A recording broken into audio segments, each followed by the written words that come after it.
c'est une synergie qui avait pour objectif de renforcer le message auprès du cœur de cible et d'étendre la couverture du message radio au sein de l'habitacle.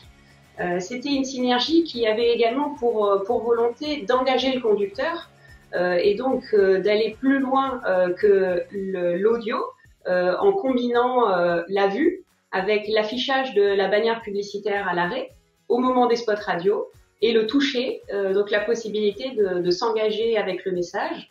Et dernier objectif pour cette campagne, mesurer pour la première fois l'effet de cette synergie, donc affichage du takeover au moment des spots radio auprès d'un panel externe composé et créé sur mesure par GroupM. Et nous avons donc pu mesurer un lift de cette synergie, donc sur la mémorisation, KPI très important, la mémorisation du spot, auprès duquel on a constaté un lift de plus de 46% sur la population double exposée. Et deuxième KPI important, le trafic en concession, l'intention de génération de trafic en concession, une population double exposée qui affichait plus 38% de lift par rapport à la population uniquement exposée au spot radio. Donc des performances qui confirmaient nos intuitions, déjà de jouer la synergie entre ces deux médias forts, Waze qui est utilisé à 100% dans la voiture, et la radio qui est à 70% écoutée en voiture et en moment de mobilité.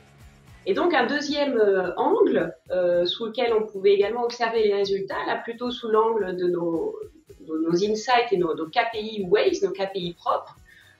Principalement, le nombre de navigations générées en concession qui s'élevait à presque 40 000 pour l'opération et le reach conséquent de la campagne qui était d'un peu plus de 5 millions de Wazers. La voix est un asset déjà important pour le produit et pour le fonctionnement du GPS puisque c'est la voix qui guide naturellement les conducteurs. Et tu dois faire référence à l'innovation qu'on a annoncée la semaine passée lors de notre événement Wazon, qui était justement le lancement en voix française de l'assistant vocal Google sur Waze. Donc autrement dit, la possibilité de commander Waze par la voix.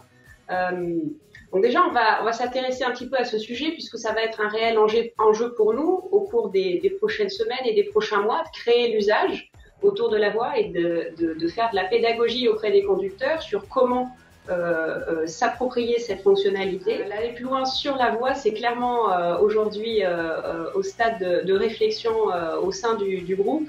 Et évidemment, on aura l'occasion d'en reparler l'année prochaine.